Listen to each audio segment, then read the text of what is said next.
Hello दोस्तों, आप सभी का स्वागत है समसामयिक घटना चक्र के इस ऑनलाइन प्लेटफॉर्म पर। मैं मोहित आप सभी के बीच उपस्थित हूं। आज अपने इस वीडियो में हम बात करेंगे 30 मार्च 2025 के महत्वपूर्ण करंट अफेयर जो विभिन्न पत्र पत्रिकाओं में रहे। Dainik Jagran, the Hindu, Indian Express, DD News, PIB, ANI के महत्वपूर्ण खबरों को यहाँ पर प्रतिदिन समाहित किया जाता है। डेली शाम को 7:30 बजे आपकी ये क्लास आपके समक्ष उपलब्ध होती है। ठीक है, आज देखा जाए तो हम लोग यहाँ पर जो 30 मार्च के करंट अफेयर है उन पर चर्चा करेंगे और ये वीडियो आपके परीक्षा के दृष्टिकोण से बहुत ही महत्वपूर्ण है। यहाँ पर देखा जाए तो UP PCS, BPSC, MPPSC, Uttarakhand PCS, Bihar PCS, Jharkhand PCS, Chhattisgarh PCS, अन्य हिंदी भाषी क्षेत्रों के जो भी आप पीसीएस एग्जाम देते हैं, साथ ही साथ अन्य एक दिवसीय परीक्षाएं, बैंक, रेलवे, एसएससी, सभी परीक्षाओं के लिए ये वीडियो बहुत ही महत्वपूर्ण होता है। यहाँ पर डेली जो न्यूज़पेपर के निचोड़ होते हैं, न्यूज़पेपर में रही महत्वपूर्ण खबरें होती है, उन खबरों को आपके समक्ष प्रस्तुत किया जाता है, जिनसे एक जो फेयर होता है, करंट अफेयर का डर होता है, वो डर खत्म होने की पूरी संभावना बन सके। हमारा प्रयास ही यही रहता है कि जब आप रेगुलर करंट अफेयर फॉलो करते चलेंगे, आपको यहाँ पर जो खबरें प्रदान की जाती हैं वो विभिन्न वेबसाइटों को निचोड़ कर एकदम जो इंपॉर्टेंट होता है वही पॉइंट्स रखे जाते हैं। ठीक है, तो चलिए आरओ पर विशेष फोकस किया जाता है। यहाँ पर उत्तर प्रदेश की महत्वपूर्ण खबरों को जरूर से समाहित किया जाता है अपनी क्लास में। चलिए स्टार्ट करते हैं आज की क्लास। उसके पूर्व मैं आपको बता दूं कि यहाँ पर घटना चक्र के द्वारा RO online practice test series launch की गई है, जिसमें 50 सेट्स की अनूठी श्रृंखला यहाँ पर आपको प्रस्तुत की गई है, जिसमें 50 प्रश्न हर सेट में होते हैं। ठीक है, यानी कि अगर जो देखा जाए तो कुल 2500 प्रश्नों का आप घटना चक्र के साथ मिलकर प्रैक्टिस करेंगे। 2500 प्रश्न अगर जो आप यहाँ पे रट लेते हैं तो समझ लीजिए कि आपका हिंदी और सामान्य अध्ययन की अच्छी खासी तैयारी हो चुकी है। और ये टेस्ट सीरीज जो है आपकी तैयारी को परखने का एक बहुत बेहतरीन मार्गदर्शन के रूप में आपके लिए कार्य करेगा और आपको बताएगा सेल्फ असेसमेंट के लिए, आपकी सेल्फ असेसमेंट में ये महत्वपूर्ण भूमिका अदा भी करेगा। ठीक है, तो यहाँ पर जो ये पैकेज है, इस पैकेज को आप ज्वाइन कर सकते हैं। आप हमारी वेबसाइट पर जा सकते हैं। वेबसाइट पर जाएंगे, कैसे जाना है मैं आपको दिखा देता हूँ एक बार कि ये आपको चीजें मिलेंगी कहाँ पे। देखिए, सबसे पहले आप जाइएगा गूगल पर या आप हमारे ऐप पर जाइए और वहां पर सर्च करिएगा SSGCP, समसामयिक घटना चक्र पब्लिकेशन। आप सर्च करेंगे, हमारा होम पेज खुल जाएगा। होम पेज ओपन होने के बाद आपको जाना कहां पर है, आपको जाना है ऑनलाइन टेस्ट में। ऑनलाइन टेस्ट का जो सेक्शन है, ऑनलाइन टेस्ट के सेक्शन में जैसे ही आप ओपन करेंगे तो ऑनलाइन टेस्ट के सेक्शन में ही जो हमारा न्यू रिलीज आरओ का जो ये पैकेज है वो पैकेज आपको दिख जाएगा। ठीक है, और ये पैकेज आपको ऑनलाइन टेस्ट सीरीज कि जैसे ही आप ओपन करते हैं वहीं पर जो वनडे का सेक्शन है इसको आप क्लिक करेंगे तो वनडे के सेक्शन में सबसे पहले आपको आरओ ऑनलाइन प्रैक्टिस सेट्स दिख जाएंगे। इस पे आप क्लिक करेंगे। यहां पर खास बात यह है कि जो पहला टेस्ट है वो डेमो के तौर पर है। आप इस डेमो को भी जाके अवेल कर सकते हैं, देख सकते हैं। जो डेमो टेस्ट होता है आप जाइए, देखिए इसको किस प्रकार से डिजाइन किया गया, कैसे प्रश्नों को समाहित किया गया, ये सारी चीजें आप जाके देख सकते हैं डेमो के तौर पर। पहला जो टेस्ट है वो हमारा फ्री है। ठीक है, देखिए और बताइए, इसको ज्वाइन करना चाहते हो तो आप ज्वाइन कर सकते हैं। और ये पूरा पैकेज जो है कितने का है, 299, यानी कि 299 रुपए में देखा जाए 299 रुपए में आपको 2500 प्रश्नों की अनूठी श्रृंखला आपके समक्ष प्रस्तुत की जा रही है, जिसमें हिंदी, करंट अफेयर, रीजनिंग और जीएस के प्रश्नों को भी समाहित किया गया है। ठीक है, पूरा एकदम जैसे आरओ का पैटर्न हुआ है नया, उसी पैटर्न पर पूरा सब कुछ डिजाइन किया गया। चलिए खबरों पे चर्चा करें तो सबसे पहले देखते हैं राजस्थान दिवस, जो 30 मार्च का दिन होता है, जिस दिन आज हम लोग करंट अफेयर की बात कर रहे हैं। तो 30 मार्च को देखा जाए आज राजस्थान दिवस मनाया जा रहा है। यहां पर चर्चा करें, 30 मार्च को राजस्थान दिवस मनाया जाता है क्योंकि इसी दिन 1949 में, कब 1949 में जोधपुर, जयपुर, जैसलमेर और बीकानेर रियासतों को विलय कर क्या बनाया गया था, वृहद राजस्थान संघ बनाया गया था। ठीक है, वृहद राजस्थान संघ बनाया गया था, ग्रेटर राजस्थान यूनियन बनाया गया था आज ही के दिन 30 मार्च को। और इसी वजह से देखा जाए तो 30 मार्च को राजस्थान किस दिवस को सेलिब्रेट करता है, राजस्थान दिवस के रूप में सेलिब्रेट किया जाता है 30 मार्च को। चलिए खबरों पे चर्चा करें तो देखें, जेएसडब्ल्यू स्टील बनी दुनिया की सबसे बड़ी स्टील कंपनी। जो जेएसडब्ल्यू स्टील कंपनी है ये दुनिया की सबसे बड़ी स्टील कंपनी बन गई है। पॉइंट पर चर्चा कर ले तो सज्जन जिंदल के नेतृत्व वाली जेएसडब्ल्यू स्टील ने एक महत्वपूर्ण उपलब्धि हासिल करते हुए दुनिया की सबसे अधिक मूल्यवान स्टील निर्माता कंपनी बन गई है, जिसने अमेरिका की न्यू कोर कॉर्प को पीछे छोड़ दिया है। यानी कि अमेरिका की जो कंपनी थी जो पहले नंबर 1 पर थी, उसका नाम था न्यू कोर कॉर्प। ठीक है, अब उसको पीछे छोड़ते हुए जो जेएसडब्ल्यू स्टील्स है वो दुनिया की सबसे बड़ी स्टील कंपनी बन गई है। ठीक है, चलो आगे पॉइंट पर चर्चा करें। कंपनी का बाजार पूंजीकरण देखा जाए तो 30 अरब डॉलर के पार पहुंच गया है, जिसका प्रमुख कारण क्या है कि मजबूत स्टॉक प्रदर्शन और सरकार द्वारा सस्ते स्टील आयात को रोकने के लिए किए गए उपाय। जो सस्ते स्टील आयात थे उनको रोकने के लिए जो सरकार के द्वारा उपाय किए गए, और साथ ही साथ जो मजबूत स्टॉक प्रदर्शन था जेएसडब्ल्यू का, उसके कारण क्या हुआ कि जो बाजार पूंजीकरण जेएसडब्ल्यू का वो कितना हो गया, 30 अरब डॉलर हो गया। और 30 अरब डॉलर होने के साथ ही जो जेएसडब्ल्यू स्टील्स है उसने न्यूरोकोर कार्प को पीछे छोड़ते हुए दुनिया की सबसे बड़ी स्टील कंपनी बन गई है। आगे देखें, इस उपलब्धि ने जेएसडब्ल्यू स्टील को आरसेल मित्तल, निप्पन स्टील और बोसोशान आयरन जैसी प्रमुख वैश्विक स्टील कंपनियों से आगे कर दिया है। ठीक है, यहां पर देखा जाए तो इसी वजह से जेएसडब्ल्यू आपके परीक्षा के दृष्टिकोण से इंपॉर्टेंट है कि जेएसडब्ल्यू स्टील्स दुनिया की सबसे बड़ी स्टील कंपनी बनके कौन उभरी है, जेएसडब्ल्यू स्टील्स उभरी है। ठीक है, चलो आगे देखें, पापुआ न्यू गिनी ने फेसबुक को प्रतिबंधित कर दिया है। अंतरराष्ट्रीय खबरों के दृष्टिकोण से इंपॉर्टेंट है कि हाल ही में किस देश ने फेसबुक पर प्रतिबंध लगा दिया है, तो फेसबुक पर प्रतिबंध लगाया है पापुआ न्यू गिनी ने। क्यों लगाया है? पापुआ न्यू गिनी ने हेट स्पीच, गलत सूचना और पोर्नोग्राफी को नियंत्रित करने के लिए फेसबुक को प्रतिबंधित कर दिया है। ये पॉइंट याद रखिएगा, किस उद्देश्य से प्रतिबंधित किया है, तो उसने क्या कहा है कि जो हेट स्पीच है, फेसबुक हेट स्पीच फैला रहा है पापुआ न्यू गिनी में, गलत सूचनाएं प्रसारित कर रहा है और पोर्नोग्राफी को प्रमोट कर रहा है, इसी वजह से फेसबुक को प्रतिबंधित कर दिया है पापुआ न्यू गिनी ने। आगे चर्चा कर ले, पापुआ न्यू गिनी ने पहले भी फेसबुक के खिलाफ कार्रवाई की, जिसमें फर्जी प्रोफाइलों को नकेल कसने के उद्देश्य से 2018 में 1 महीने का प्रतिबंध शामिल है।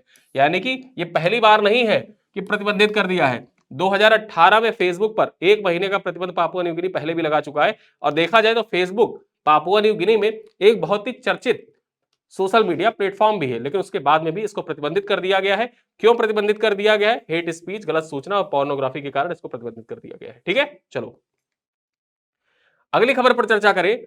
राष्ट्रीय महिला आयोग खोलेगा देश के हर जिले में विवाह पूर्व परामर्श केंद्र। विवाह के पूर्व परामर्श केंद्र खोले जाएंगे भारत के हर जिले में, प्रत्येक जिले में खोला जाएगा। और ये निर्णय किसने लिया है? यह निर्णय लिया है राष्ट्रीय महिला आयोग ने। देखा जाए तो इस पहल की शुरुआत जो अंतरराष्ट्रीय महिला दिवस था, अंतरराष्ट्रीय महिला दिवस पर ही ले लिया गया था, लेकिन अब यह निर्णय लिया गया है, यह निर्णय ये लिया गया है कि देश के हर जिले में स्थापित किया जाएगा ऐसा जो केंद्र है, परामर्श केंद्र। यहां पर चर्चा करें, राष्ट्रीय महिला आयोग ने 26 मार्च को पहल के रूप में देश के हर जिले में विवाह पूर्व परामर्श केंद्र स्थापित करने का निर्णय लिया है। ठीक है, विवाह से पहले आप परामर्श करिए, जो जाइए वहां पर एक्सपर्ट्स बैठे होंगे, आप उन एक्सपर्ट से सलाह ले सकते हैं कि हमको शादी करनी चाहिए कि नहीं करनी चाहिए।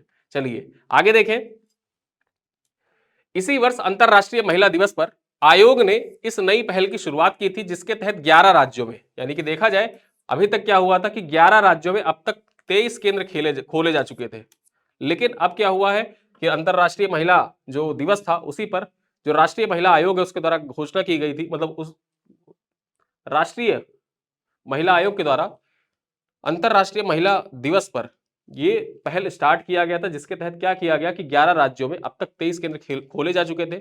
लेकिन 26 मार्च के दिन देखा जाए तो 26 मार्च को राष्ट्रीय महिला आयोग ने यह घोषणा की कि अब देश के प्रत्येक जिले में परामर्श केंद्र खोले जाएंगे। ठीक है, आगे हम चर्चा करें, ये विवाह पूर्व परामर्श केंद्र विवाह करने वाले जोड़ों की मदद करेगा।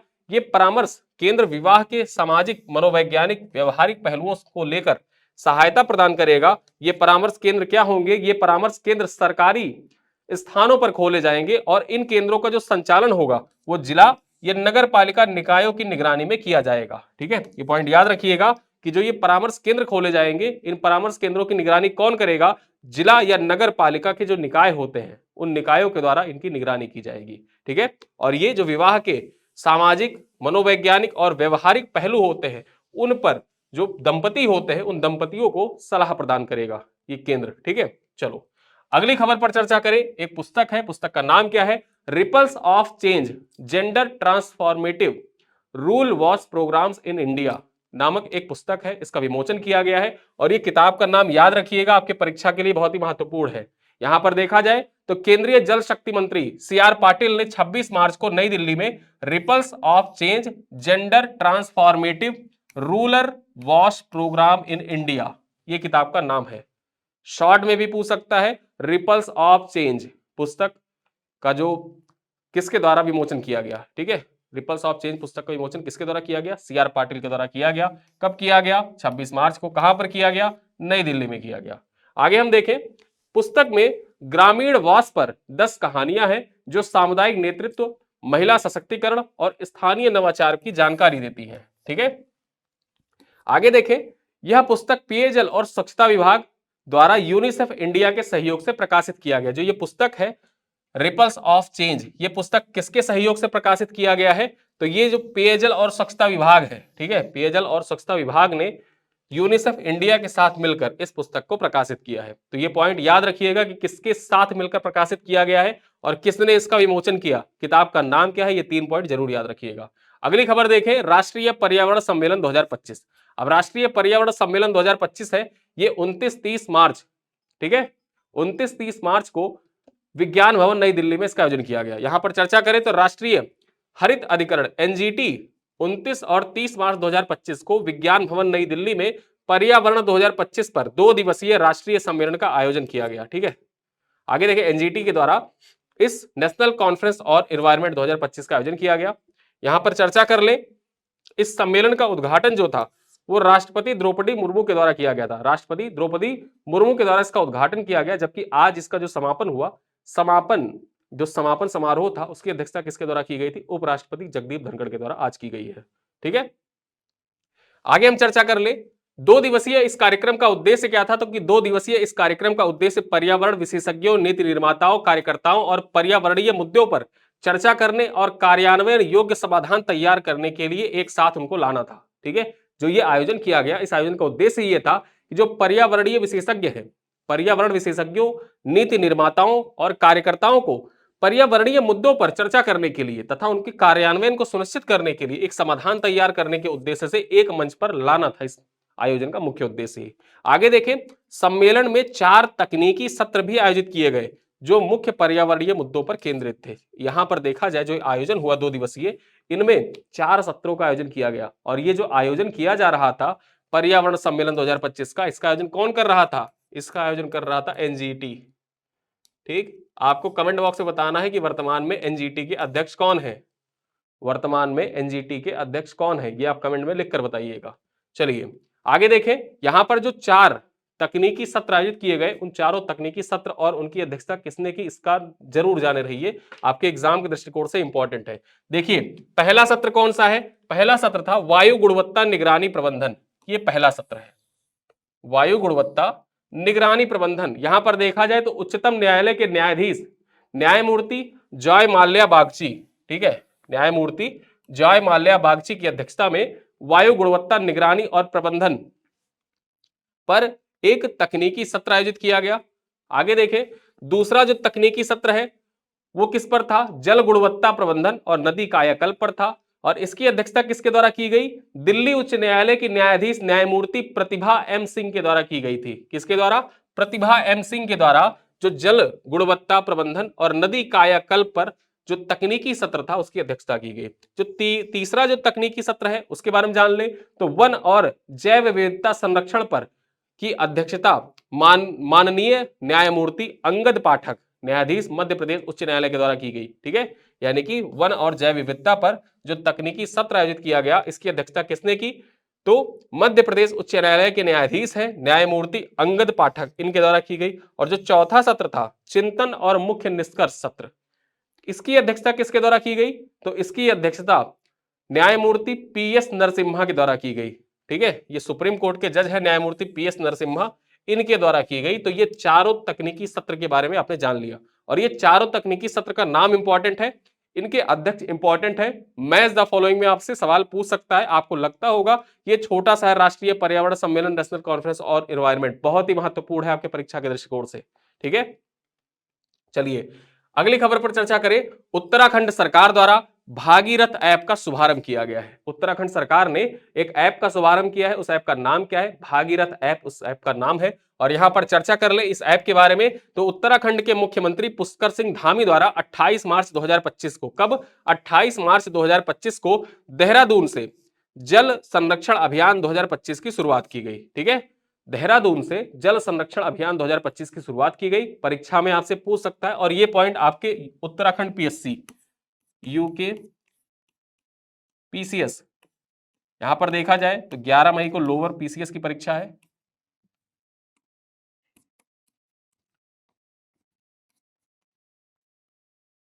लोअर पीसीएस की परीक्षा है और संभवतः जून जुलाई में प्रस्तावित है अपर पीसीएस की परीक्षा। ठीक है, तो उस दृष्टिकोण से इंपॉर्टेंट हो जाता है। उत्तराखंड पीएससी वाले जाने रहे, जो उत्तराखंड पीएससी का एग्जाम दे रहे हैं, कल वहां पर आरओ का रिजल्ट भी आया है। बहुत से लोग आरओ में सेलेक्ट हुए। हालांकि आरओ की जो वहां की परीक्षा होती है, जो उत्तराखंड के निवासी हैं वही दे सकते हैं, लेकिन फिर भी हमारे कुछ मित्र हैं, उनका सिलेक्शन हुआ वहां पर। तो देखा जाए, उत्तराखंड के मुख्यमंत्री पुष्कर सिंह धामी द्वारा 28 मार्च 2025 को देहरादून से जल संरक्षण अभियान 2025 की शुरुआत की गई। इस अवसर पर उन्होंने धारा मोर नाला मोर, ठीक है, धारा मेरा नौला मेरा गांव मेरा प्रयास मेरा, इस थीम पर आधारित इस अभियान का शुभारंभ किया। यहां पर जो ये अभियान था ना, जल संरक्षण अभियान 2025, ये किस थीम पर आधारित था? इसका थीम याद रखिए, जल संरक्षण अभियान 2025, इसका थीम क्या है? इसका थीम था धारा मेरा नौला मेरा गांव मेरा प्रयास मेरा। इसी थीम पर इस अभियान का शुभारंभ किया गया और इसी अवसर पर देखा जाए तो भागीरथ ऐप को भी लॉन्च किया गया। ठीक है, भागीरथ ऐप को लॉन्च किया गया और इसके पीछे उद्देश्य क्या था? इस ऐप को लॉन्च करने का मुख्य उद्देश्य था कि जो जल स्रोत है, जल स्रोतों के संरक्षण में जन भागीदारी को बढ़ावा दिया जाए। उत्तराखंड में जो जल स्रोत है, उन जल स्रोतों को पुनर्जीवित किया जाए। सूख रहे जल स्रोत है, उनकी सेल्फी ली जाए, अपलोड की जाए इस ऐप पर और बताया जाए उन जो जल स्रोत हैं, जल स्रोतों के बारे में जानकारी मुहैया कराना और उस जल स्रोत के पुनरुद्धार में जन भागीदारी को बढ़ावा देने के उद्देश्य से ही इस भागीरथ ऐप को लॉन्च किया गया था। ठीक है, चलिए, तो यहां पर हमने भागीरथ ऐप के बारे में जान लिया, साथ ही साथ जल संरक्षण अभियान 2025 जो देहरादून उत्तराखंड का है उसके बारे में चर्चा कर ली। किस थीम पर आधारित था? थीम भी जान लिया। चलिए आगे देखें, भारत रूस संयुक्त नौसैन अभ्यास इंद्र, जो भारत और रूस के बीच में संयुक्त नौसैनिक अभ्यास है, इसका नाम क्या है? इंद्र। ठीक है, परीक्षाओं से पूछ सकता है, इंद्र अभ्यास निम्नलिखित में से किन दो देशों के बीच में किया जाता है? ठीक, तो भारत और रूस के बीच में अभ्यास है ये इंद्र, और ये बेसिकली नौसैनिक अभ्यास है। यहां पर चर्चा कर लें,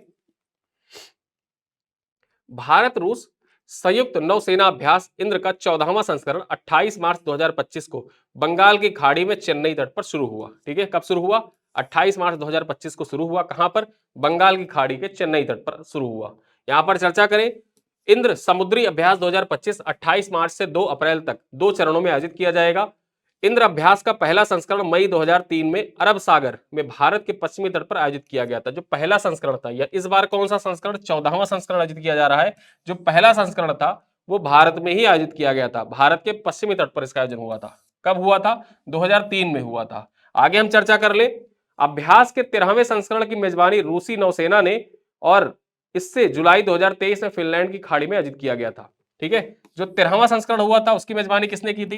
जो रूसी नौसेना है उसके द्वारा की गई थी। और ये 13वां संस्करण कहां पर आयोजित किया गया था? 2023 में फिनलैंड में आयोजित किया गया था, नवंबर 2023 में। ठीक है, जुलाई लिखा है, नवंबर 2023 में, नवंबर 2023 में फिनलैंड में इसका आयोजन किया गया था। चलिए आगे देखें, अभ्यास का उद्देश्य क्या है? जो ये अभ्यास है इंद्र अभ्यास, इसका उद्देश्य क्या है? तो अभ्यास का उद्देश्य परिचालन अंतर संचालनीयता में सुधार करना और द्विपक्षीय नौसैनिक सहयोग को मजबूत करना। हाल ही के वर्षों में थल और नौसेना बलों ने बारी बारी से अभ्यास में भाग लिया। ठीक है, देखा जाए हाल ही में तो थल सेना और नौसेना ने, बेसिकली ये है तो नौसेना का अभ्यास, लेकिन यहां पर थल सेना और नौसेना ने दोनों ने भाग लिया है। ठीक है, हाल ही के वर्षों में। चलिए यहां पर हमने इंद्र के बारे में जान लिया। अब जानते हैं साइंस एंड टेक्नोलॉजी से रिलेटेड एक महत्वपूर्ण करंट अफेयर जो इसरो से संबंधित है और आपके सवाल प्रश्न पूछे जाने की संभावना यहां पर ज्यादा है। देखें, इसरो द्वारा 300 मिली न्यूटन स्टेशनरी प्लाज्मा थ्रस्टर पर 1000 घंटे के जीवन का सफलतापूर्वक परीक्षण किया गया है। ठीक है, पॉइंट क्या है? भारतीय अंतरिक्ष अनुसंधान संगठन इसरो ने अपने 300 मिली न्यूटन स्टेशनरी प्लाज्मा थ्रस्टर, ठीक है, थ्रस्टर पर 1000 घंटे के जीवन परीक्षण सफलतापूर्वक पूरे होने की घोषणा की है। इस परीक्षण से उपग्रहों को विद्युत प्रणोदन प्रणाली में शामिल करने में आसानी होगी। जो उपग्रह होते हैं उन पे उपग्रहों को जो विद्युत प्रणोदन प्रणाली होती है उसमें शामिल करने में आसानी होगी। और यह परीक्षण 5.4 किलोवाट के शक्ति स्तर से एक कक्ष में किया गया था, जो अंतरिक्ष में वैक्यूम स्थिति के अनुकरण करती है। ठीक है, जो अंतरिक्ष की वैक्यूम स्थिति है उसी के अनुसार यह परीक्षण हुआ था और इस प्रणाली को अंतरिक्ष एजेंसी के भविष्य के उपग्रहों में रासायनिक प्रणोदन प्रणाली की जगह लेने और संचार उपग्रहों के लिए मार्ग प्रशस्त करने के लिए प्रस्तावित किया गया है। ठीक है, तो ये आपके परीक्षा के दृष्टिकोण से बहुत ही महत्वपूर्ण है। जो 1000 घंटों के जीवन का सफलतापूर्वक परीक्षण किया गया इसरो के द्वारा, वो आपके एग्जाम के दृष्टिकोण से बहुत ही महत्वपूर्ण है। एक और जो सफलता है वो इसरो के बुक लिस्ट में ऐड हो गई है। चलिए अगली खबर पर चर्चा करें। एशियाई कुश्ती चैंपियनशिप, भारतीय पहलवान मनीषा भानवाला ने जीता स्वर्ण पदक। ठीक है, मनीषा भानवाला ने जीता स्वर्ण पदक। और इस एशियाई कुश्ती चैंपियनशिप का आयोजन कहां पर किया जा रहा है, सबसे पहले तो यही महत्वपूर्ण हो जाता है। ठीक है, कहां पर किया जा रहा है, जॉर्डन में। जॉर्डन में इसका आयोजन किया जा रहा है। यहां पर चर्चा करें, जॉर्डन के अम्मान में आयोजित एशियाई कुश्ती चैंपियनशिप 2025 में भारतीय पहलवान मनीषा भानवाला ने स्वर्ण पदक जीता है। यहां पर देखा जाए तो महिलाओं की 62 किलोग्राम वर्ग कैटेगरी में फाइनल में मनीषा ने कोरिया के ओकोजुकी किम को हराया है। ओकोजुकिम को, किसको, ओकेजुकिम को हराया है। कितने से हराया, 8-7 से हराया। और किस कैटेगरी में खेलती है, तो 62 किलोग्राम वर्ग कैटेगरी में खेलती है। 62 किलोग्राम वर्ग कैटेगरी याद रखिएगा। ठीक है, चलो अगली खबर पर देखें, चर्चा करें। टीबी उन्मूलन कार्यक्रम के लिए उत्तर प्रदेश को बेस्ट परफॉर्मेंस का अवार्ड प्रदान किया गया। ठीक है, टीबी उन्मूलन कार्यक्रम के लिए उत्तर प्रदेश को बेस्ट परफॉर्मेंस अवार्ड प्रदान किया गया है। यहां पर देखें, टीबी के खात्मे के लिए देश भर में चलाई गई 100 दिवसीय मुहिम, ठीक है, में सबसे बेहतर प्रदर्शन करने के लिए उत्तर प्रदेश को सम्मानित किया गया है। यहां पर देखें तो केंद्रीय स्वास्थ्य मंत्री जेपी नड्डा ने गत दिवस नई दिल्ली स्थित विज्ञान भवन में आयोजित समारोह में यूपी को बेस्ट परफॉर्मेंस अवार्ड प्रदान किया है। यह पुरस्कार स्वास्थ्य एवं चिकित्सा शिक्षा विभाग के प्रमुख सचिव पार्थ सारथी सेन ने प्राप्त किया। ठीक है, जो उत्तर प्रदेश के स्वास्थ्य एवं चिकित्सा विभाग के प्रमुख सचिव हैं पार्थ सारथी सेन शर्मा, इन्होंने प्राप्त किया है। आगे हम देखें, उत्तर प्रदेश में जो ये 100 दिवसीय अभियान था, 100 दिवसीय मुहिम चलाई गई थी, उस दौरान देखा जाए तो 3,74,12,330 संदिग्ध टीबी मरीजों को चिन्हित किया गया है, जबकि 4,08,52,463 लोगों की स्क्रीनिंग की गई, जो 109% है। ठीक है, चलिए तो यहां पर ये खबर आपके परीक्षा के लिए इंपॉर्टेंट हो जाता है कि टीबी उन्मूलन कार्यक्रम के लिए निम्नलिखित में से किस राज्य को बेस्ट परफॉर्मेंस अवार्ड से नवाजा गया है। उत्तर प्रदेश को नवाजा गया है। किसने अवार्ड प्रदान किया है, तो अवार्ड जेपी नड्डा ने प्रदान किया है, जगत प्रकाश नड्डा ने प्रदान किया, जो स्वास्थ्य मंत्री हैं। यह अवार्ड समारोह कहां पर आयोजित किया गया था, नई दिल्ली में इसका आयोजन हुआ था। और उत्तर प्रदेश को जो अवार्ड प्रदान किया गया, तो अवार्ड किसने रिसीव किया, तो यहां पर जाने रहिए, जो स्वास्थ्य और चिकित्सा विभाग के प्रमुख सचिव हैं, नाम क्या है, पार्थ सारथी सेन शर्मा, इन्होंने ये अवार्ड प्राप्त किया। ठीक है, चलो आज की हमारी लास्ट खबर क्या है, आज की हमारी लास्ट खबर है आईबीए के चेयरमैन चुने गए एससी सेट्टी। ठीक है, सीएस सेट्टी जो है, सॉरी सीएस सेट्टी, ठीक है, सीएस सेट्टी जो है ये चुने गए हैं किसके, आईबीए के नए चेयरमैन। यहां पर चर्चा कर ले, एसबीआई के चेयरमैन सीएस सेट्टी को 28 मार्च को इंडियन बैंक्स एसोसिएशन का नया चेयरमैन चुना गया है। ये जाने रहिए कि इंडियन बैंक एसोसिएशन जो है उसके नए चेयरमैन कौन बने हैं, जो एसबीआई के चेयरमैन है सीएस सेट्टी। ठीक है, आगे देखें, यूनियन बैंक ऑफ इंडिया के प्रबंध निदेशक ए मणिमेकलाई, पंजाब एंड सिंध बैंक के सीईओ स्वरूप Kumar Shah, bank of Bahrain and Kuwait के बैंक प्रमुख माधव नायर को भी आईबीए में उप चेयरमैन चुना गया। मतलब इतने लोग उप चेयरमैन चुने गए हैं। कौन कौन, ए मणिमेकलाई, उसके बाद देखें स्वरूप कुमार शाह, और उसके बाद माधव नायर। ये 3 लोग जो है इनको डिप्टी चेयरमैन चुना गया है, उप चेयरमैन चुना गया है। जबकि चेयरमैन कौन बने हैं, चेयरमैन बने हैं सीएस सेट्टी। ठीक है, सीएस सेट्टी बने हैं चेयरमैन। तो यहां पर आज की जो महत्वपूर्ण खबरें थी उन खबरों पे हमने चर्चा की। कुछ इंपॉर्टेंट क्वेश्चंस इन्हीं स्लाइड्स पर आधारित मैं आपके लिए छोड़ के जा रहा हूं, जिनका उत्तर आपको कमेंट बॉक्स में देना है। पहला एमसीक्यू क्या है, पहला क्वेश्चन क्या है, 2018 में पापुआ न्यू गिनी ने फेसबुक पर प्रतिबंध क्यों लगाया था, फर्जी प्रोफाइल को रोकने के लिए, इंटरनेट की लागत को कम करने के लिए, नई तकनीकी का परीक्षण करने के लिए, स्थानीय सोशल मीडिया को बढ़ावा देने के लिए। बताना है आपको, ऑप्शन कमेंट बॉक्स में बताइएगा। क्वेश्चन नंबर 2 है, उत्तराखंड द्वारा लॉन्च भागीरथ ऐप का मुख्य उद्देश्य क्या है, मौसम की जानकारी देना, जल स्रोतों का संरक्षण और जन भागीदारी को बढ़ावा देना, पर्यटन को बढ़ावा देना, बाढ़ की चेतावनी देना। क्वेश्चन नंबर 3 है राजस्थान दिवस कब मनाया गया? 29 मार्च, 30 मार्च, 31 मार्च या 1 अप्रैल? क्वेश्चन नंबर 4 है एशियाई कुश्ती चैंपियनशिप 2025 कहां पर आयोजित हुई? Bharat, Jordan, Korea, Japan. और अंतिम प्रश्न है आईबीए के उप चेयरमैन के रूप में किसे नहीं चुना गया है? ए मणिमेखलई, स्वरूप कुमार साहा, माधव नायर या सी एस शेट्टी। तो ये 5 प्रश्न है, आसान से प्रश्न है। इन आसान से प्रश्नों का उत्तर आप कमेंट बॉक्स में दीजिएगा, वीडियो अपने दोस्तों के साथ साझा करिएगा। और एक सूचना है, कल है ईद और ईद के उपलक्ष्य में कल वीडियो आएगा नहीं, कल का वीडियो आएगा परसों। परसों यानी कि 1 तारीख को हम लोग लेकर आएंगे। पहले 31 तारीख का वीडियो कंप्लीट करेंगे, उसके बाद में 1 तारीख का वीडियो उस दिन शाम को आ जाएगा। 31 तारीख का वीडियो दोपहर में ही आ जाएगा और शाम को 1 तारीख का वीडियो अपने ऑन टाइम आता रहेगा। ठीक है, तो इसी के साथ ये वीडियो मैं यहीं पर समाप्त करता हूं। मिलते हैं अगले वीडियो में, तब तक के लिए धन्यवाद।